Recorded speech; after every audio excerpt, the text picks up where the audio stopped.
Hello, and thank you for joining us. My name is Kate Faulkner. I'm the Associate Curator of Education for Public Programs at the Norton Museum of Art. Welcome to tonight's Art After Dark live-streamed curator conversation, where we are presenting the pleasure of finding things out about older works of art.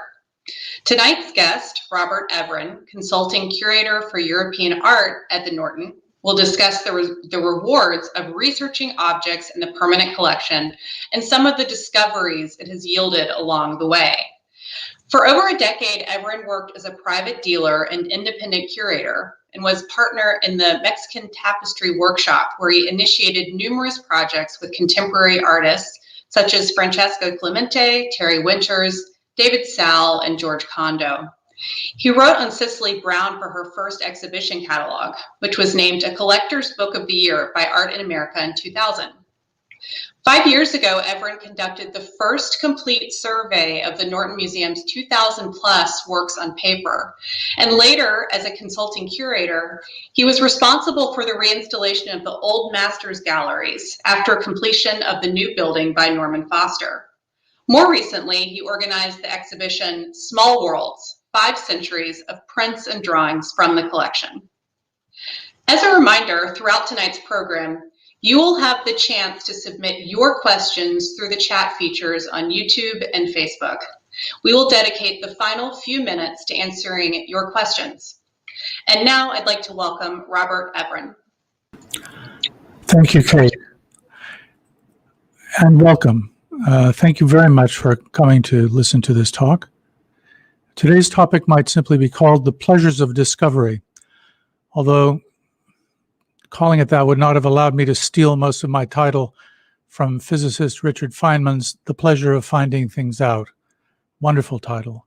His book is a tribute not just to imagination, but to sheer curiosity and our natural attraction to the unexplained.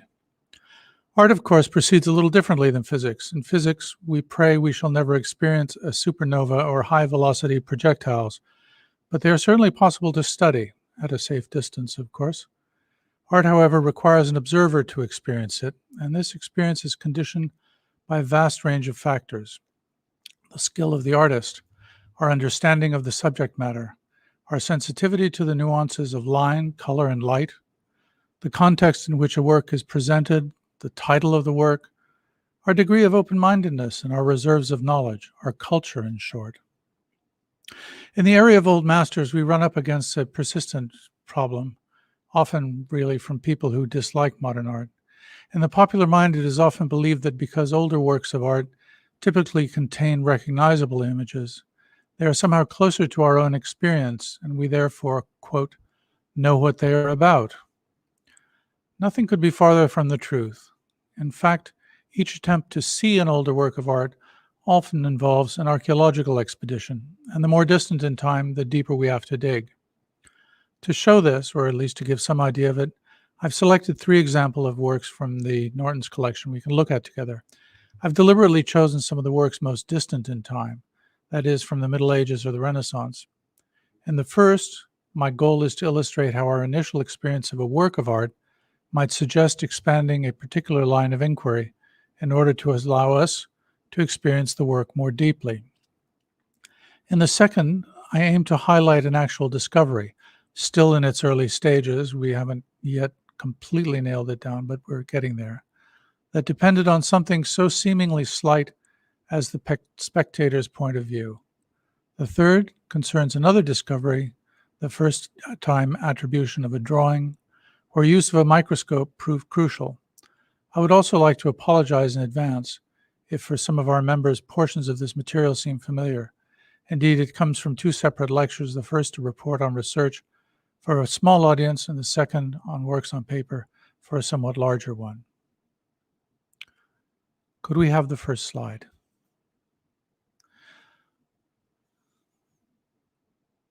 My first example is by an Italian artist known as Il Nosadella. His full name is Giovanni Francesco Bezzi, and he lived in Bologna between approximately 1530 and 1575. May we have the next slide? This is his Madonna and Child in Glory, And it is really one of the glories of the Norton's Old Master collection, with a date, I believe, of 1563. It's executed in a bold Michelangeloan style that recalls the Sistine ceiling. Robed in beautifully contrasting rose and blue fabrics, the Madonna floats in the sky high above the city of Bologna, the city where Nosadella lived and worked. It derives from a composition, or a compositional type. Could we have the next slide? In which the Christ child is shown standing between his mother's legs. I show you the Nosadella along with Michelangelo's Bruges Madonna of 1504, which is a good example of the type in sculpture. The kind of work by Michelangelo that might actually have influenced Nosadella would have been perhaps something like the Doni Tondo, also of 1504. Could we have the next slide? You can see, I think, these sort of sturdy lads with their, sort of ringed hair, and kind of a wonderful solidity to everything, plus the color contrast. Anyhow, the kind of work by Michelangelo that would have possibly influenced, and it was known. The thing is, Nosadella was also working over 50 years later when Michelangelo's work would already become widely known through prints and other forms of copying. To return to the composition, we should observe that Nosadella has adapted it to a different type, the Madonna and Child in Glory, in which an enthroned Madonna floats in the clouds, here above the city of Bologna, whose citizens call on her for protection. Could we have the next slide? You can see this is below the hem of the Madonna's dress, and that we get a little vignette of the city of Bologna, all painted in a distant blue, the background, and also a group of three irresistible, beautifully foreshortened feet. Could we have the next slide?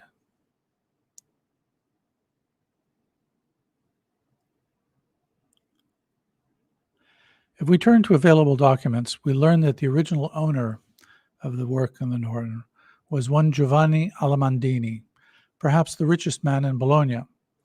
Though large enough for an altar, in all likelihood it hung in Alamandini's house, as it was a spin-off from a more prominent commission for which Alamandini paid.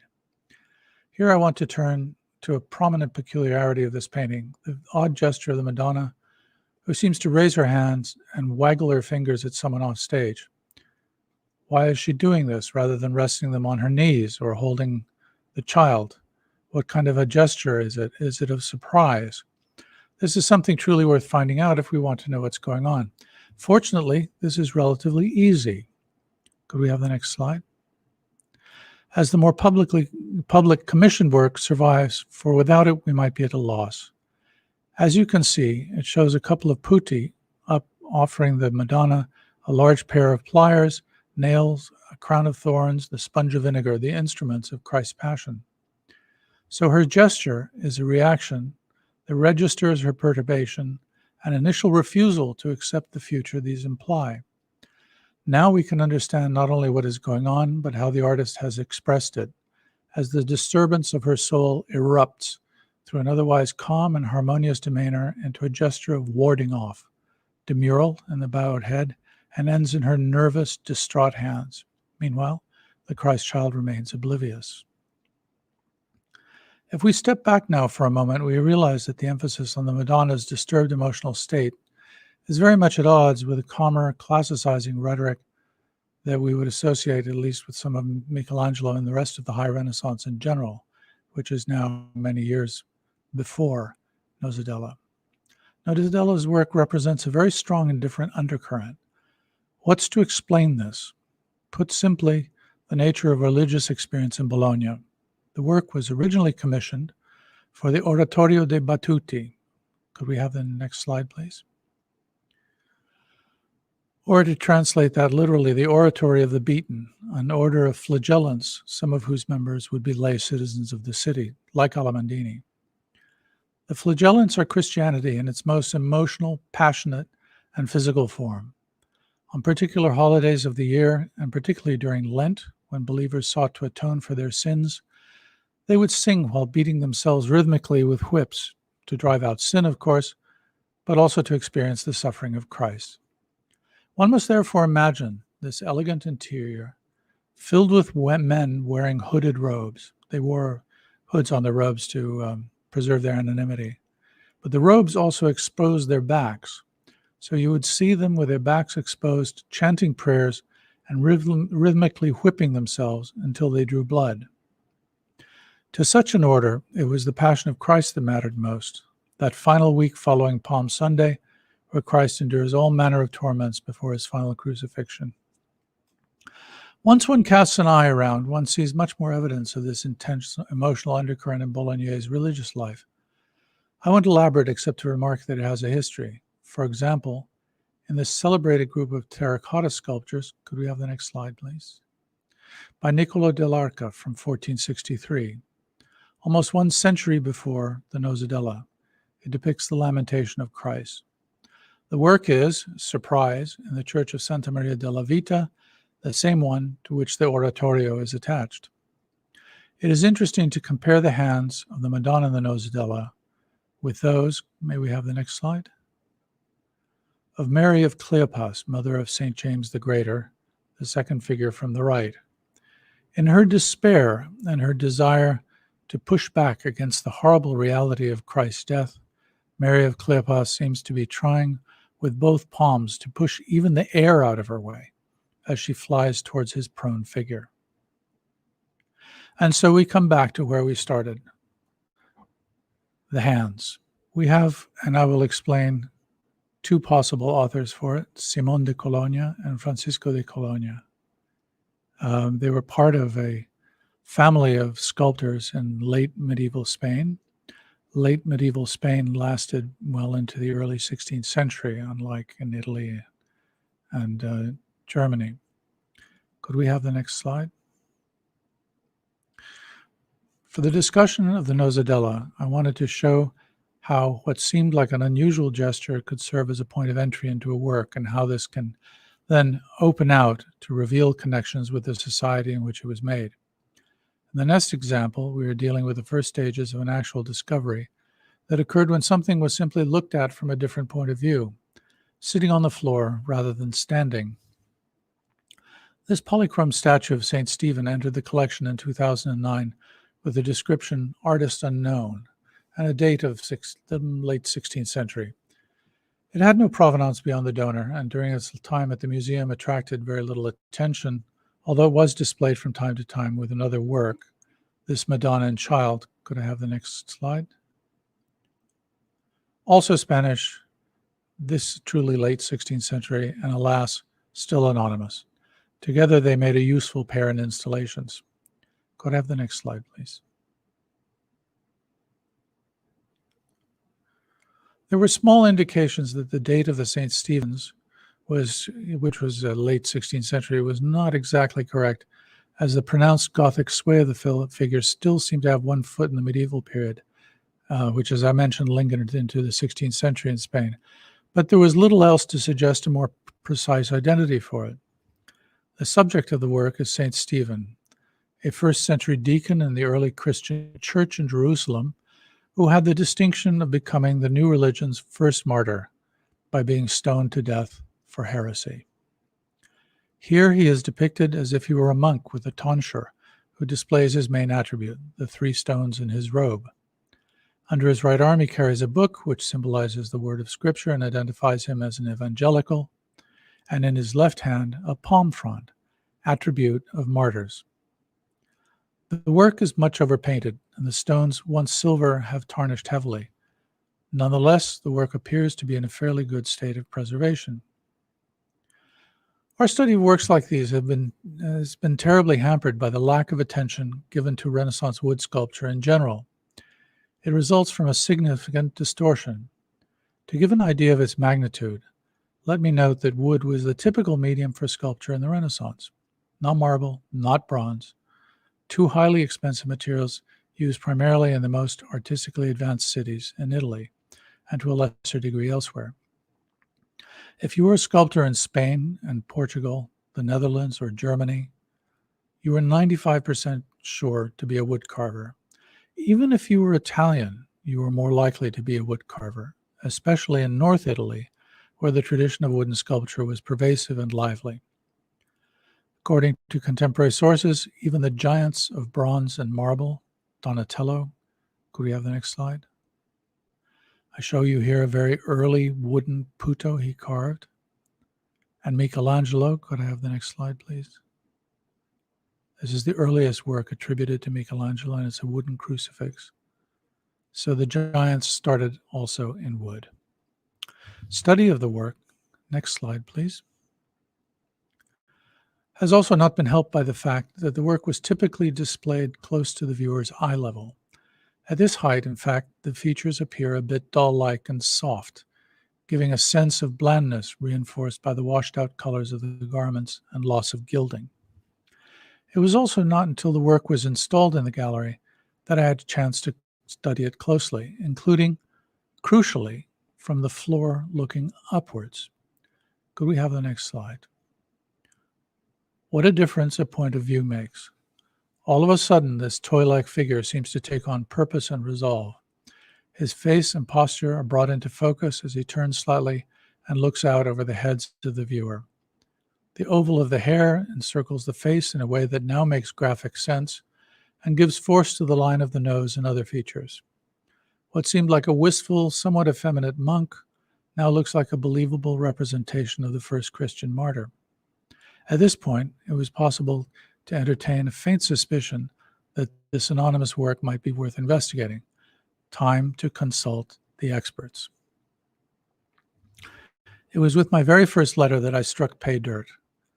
Carlos Starkey, an independent Spanish scholar and collector with a reputation for the best eyes in this business of polychrome sculpture, replied to a letter that the St. Stephen was of real interest, and because it was very close to some reliefs of the early 16th century depicting the life of St. Hippolytus.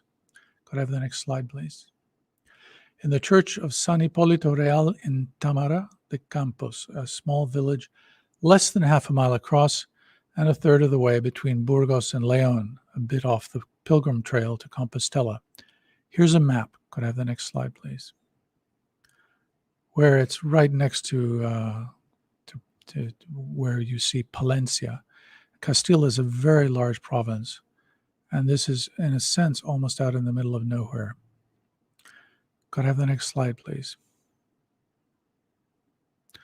And here's a photo of the church, from which I have carefully removed all the agricultural buildings that surrounded it. To say this is a provincial place is a huge understatement, yet the long reach of Spanish bishops and cardinals in the late Middle Ages and in the Renaissance assured that even in remote places like this, could we have the next slide? People deserve properly impressive churches with carved altarpieces, statuary, and painting, sometimes by artists of the first rank. Demand was so great, in fact, that in order to do the work, a large number of wood carvers were imported from France, Italy, and Germany. Small neighborhoods of foreigners formed during these long projects, so one might, crossing town, hear several languages being spoken and breathe an air laden with the smells of different national dishes. One underestimates the cosmopolitan aspect of the late Middle Ages. And here are the reliefs set into the Baroque frame along the bottom of the retablo, that is to say, of the altar piece, carved altar piece in back. Could we have the next slide? There it is, and you will see it was the four scenes are along the bottom, and when they did the new retablo, they were inserted. The new frames are, of course, 18th century. Could we have the next? Here's one of the scenes. Could we have the next slide? Here's one rather too brilliantly lit, which does show you don't really have an idea of what it would look like under proper circumstances. Could we have the next one? And this is much more like it, also shown from the bottom. In the 1970s, could we have the next slide? In the 1970s, these reliefs were convincingly attributed to the shop of one Francisco de Colonia, grandson of Juan and son of Simon, architects and sculptors of the famous late Gothic and uniquely Spanish flamboyant style that you see in the quay here, choir here of the St. Nicholas of Bari in Burgos. In other words, those reliefs were attributed to one of the most influential dynasties of sculptors of the time in Spain. Speaking of internationalism, de Colonia means from Cologne. Grandfather Juan, who was born there, settled in Spain in the 15th century and was made the master builder of the Cathedral of Burgos. And you see here this very famous retablo in Burgos, intricately carved wood and gilt. It's gaudy and at the same time really a marvelous achievement in this late flamboyant Gothic phase of architecture. Could we have the next slide, please? Then came a letter from another art historian, introduced to me by Jerónimo Pérez, a conservator who has worked on this material. A man who is an authority on this period, Raúl Hernández Garcia, said right off how surprised he was to have such an inquiry from America, as he thought very little of this kind of thing had made its way across the Atlantic. Second, he agreed that it was the de Colonia family, but disputed the attribution to Francisco and gave the work instead to Simón, his father. I am not expert enough to adjudicate between these claims. Also, St. Stephen seems to me to be halfway between the more sharply featured St. Nicholas of Bari at the center of the Burgos retablo. Could we have the next slide, please? And the doll-like, previous? I'm sorry.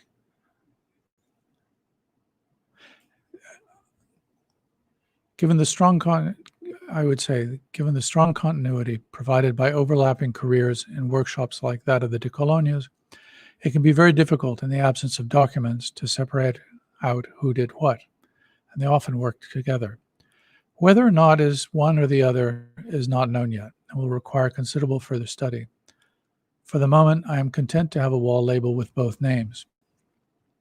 I'm sure you realize that by now the important thing for our purposes is that the work has begun to emerge into the light. Instead of dealing with a minor and anonymous, if charming work, we are probably dealing with a sculpture from the last great Gothic workshop in Spain, and if my many searches of museum collections in America are correct, probably the only one in the United States. One has to wonder how often this happens. Also, one wonders perhaps one should sit on the floor more often.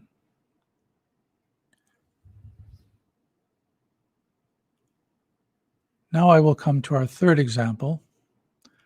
I wish to introduce to you today. It comes from another category, which is drawing. The work in question, could we have the slide? Comes from the studio of Giulio Romano, who is a very famous artist, as I'll mention, and it was relatively completely unstudied and just sort of filed away an unknown Italian 16th century. Could we have the next slide? Not even the subject matter was identified, although if we look closely, and I hope you can see this, we see three naked hags. If you can't see it, please take my word for it, accompanied by a three-headed dog at what might be an arch in a massive wall or the mouth of a tunnel. The women's hair writhes with snakes while they express an unbridled fury at some person or thing that seems to be passing in front of them, but who we cannot see because that part of the drawing is lost. I would say the artist has relished the execution of this design, as evidenced by the numerous striking details, like a snake that slithers out of an aperture in the rocks, and, could we have the next slide, please? By the concentrated expressive force of the central female figure, whose open mouth and pinched brow are a textbook Renaissance illustration of the conventional formula for anger, or rabbia. Who are these three lovelies? A quick search of the mythology handbooks show that they are the Greek Erinyes, or as they are more commonly known, the Furies, who are said to persecute those who had sworn a false oath. The three-headed dog is Kerberos, who guarded the entrance to the underworld. What is curious about this scene is that for all the rage of his companions, Kerberos shows a certain bafflement. While one head snarls, another stares blankly, while a third looks up at the Irenaeus as if to ask, and now what? Now the subject matter starts to fall into place. Someone has eluded them, perhaps someone they are powerless to stop. If we turn to a handbook of mythology, or even Wikipedia, we will find that it was Pluto. According to the Greek origin myth, three gods, Pluto, Zeus, and Poseidon, met to divide the world amongst themselves. To Poseidon went the ocean, to Zeus the skies, and to Pluto the underworld, which was actually not too bad a posting as it was considered very valuable. Earth was a source for agriculture and also of mineral wealth. A note here, Pluto's underworld was not Hades, a distinctly less pleasant place. However, Pluto didn't just simply go to some divine escrow office and pick up a quitclaim deed to his new territory. He had to take possession of it by dashing in his chariot past its guardians to reach his domain deep in the earth. In a sense, the vigor and force required to evade the guardians was proof of his fitness to rule. This is our working hypothesis. We now come to the question of authorship, which helps confirm the hypothesis. Only one scholar, an eminent one, took a stab at guessing the artist while briefly looking through the museum's holdings, and a curator dutifully recorded his comments. He observed that it seemed like an important drawing, but was at a loss as to who the author might be, suggesting that he or she was likely Bolognese. He came close. The answer was 65 miles to the north in Mantua. One of the first things that had to be put to rest was the nagging feeling that I'd seen this kind of drawing before. Tip of the brush and a very distinctive brown ink, varied fluid strokes, and the whole sheet covered in tone. That it ever came to me was a matter of pure luck. Decades ago, I had written an undergraduate thesis on Giulia Romano and seen a number of drawings like these, though in the old black and white plates then used in art books. Giulio Romano had been Raphael's most prominent student and been called to the service of the Duke of Mantua after the untimely death of his master in 1520, and just before the sack of Rome. Missing the sack of Rome was it was a good move of Giulio's to go north to the court at Mantua, because the sack of Rome disrupted patronage of the arts horribly. That was in 1527. In Mantua, Giulio flourished. Could we have the next slide, please? I apologize if these appear a little small on your screen. This is the famous Fall of the Giants in the Palazzo Delta, the tea palaces, extravagant, wonderful piece of Mannerist architecture outside the city, just across the water, just across the river in Mantua, and which Giulio has the giants being cast out of heaven and their columns breaking and all kinds of fantastic illusionistic mayhem. The room is also designed so that if you stand just below the cupola and click your tongue or snap your fingers, it comes back to you in a very sharp echo. So there was a scholar who described this, the Palazzo Delta, as he called it, the Il Palazzo delle Lucidi Inganni, which is the palace of the lucid deceptions. And that's Giulio, this kind of playful architecture, I think. He thrived just beautifully.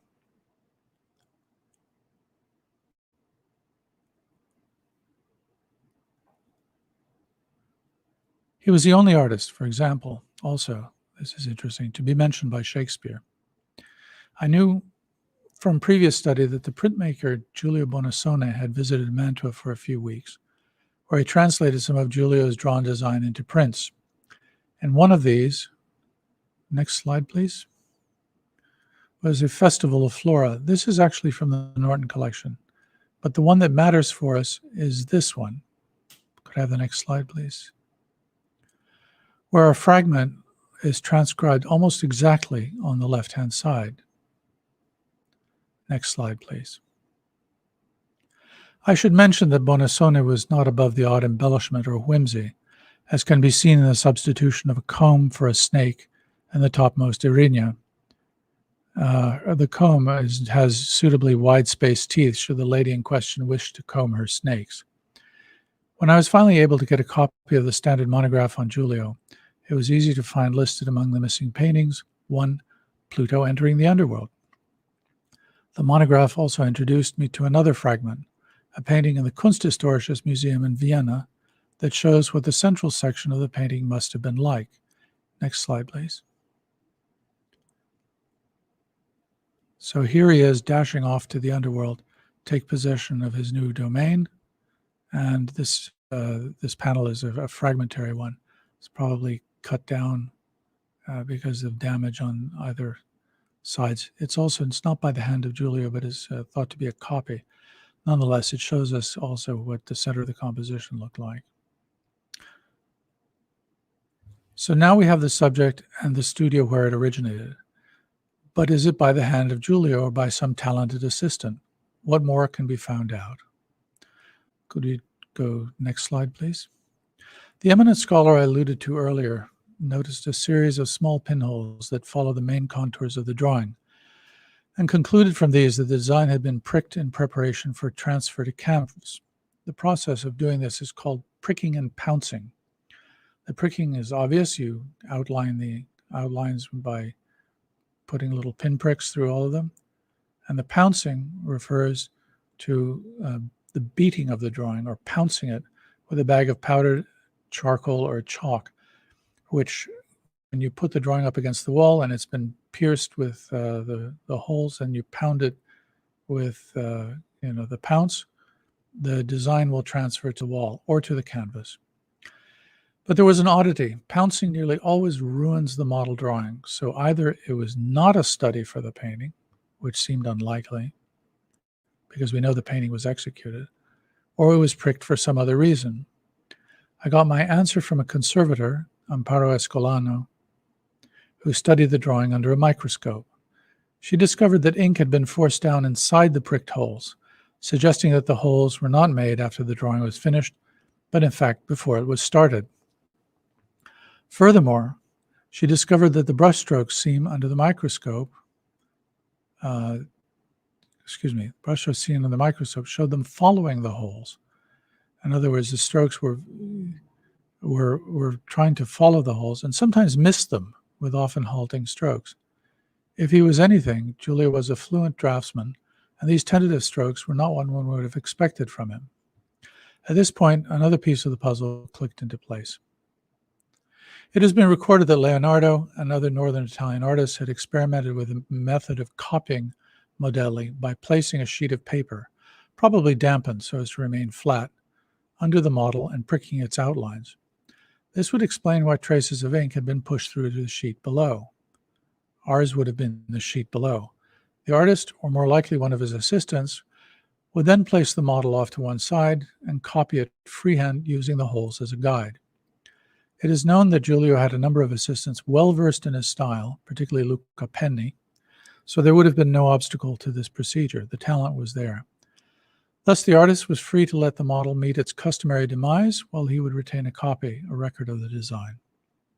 As we know, artists often reuse certain figures and designs in other work. For this reason, kept substantial archives of drawings and prints. This copy of the design for the lost painting of Pluto was almost surely part of such a collection, Giulio's, and later. Fortunately, it was highly enough thought of over the centuries that it has survived to the present. With that thought, I'm going to bring this talk to a close, although I would like to mention that there are still some other discoveries that have been made about works in the Norton. I shall try to include at least a few of these in a video series for Norton from Home called Intermezzi. The series consists of short, 5-minute clips on works of art in the collection. Subscribers to Norton's Instagram posts, I believe, will probably be able to, they send out a link, and if you go to that, it will play the video. Thank you very much. It's been a pleasure having you. And I think we go back to Kate now. Thank you so much, Robert. And thank you for joining us tonight. I want to acknowledge the Gale Gross Education Endowment Fund and Art Bridges for making tonight's program possible. Please remember that Art After Dark takes place virtually every Friday night. Next Friday, December 11th at 7 o'clock, we hope you'll join us for The Art of Friendship, a curator conversation with Assistant Curator Rachel Gustafson. Rachel will discuss the significant gifts of art from Esther M. and Sumner L. Feldberg. You can visit norton.org for more information. Thanks again and have a wonderful weekend.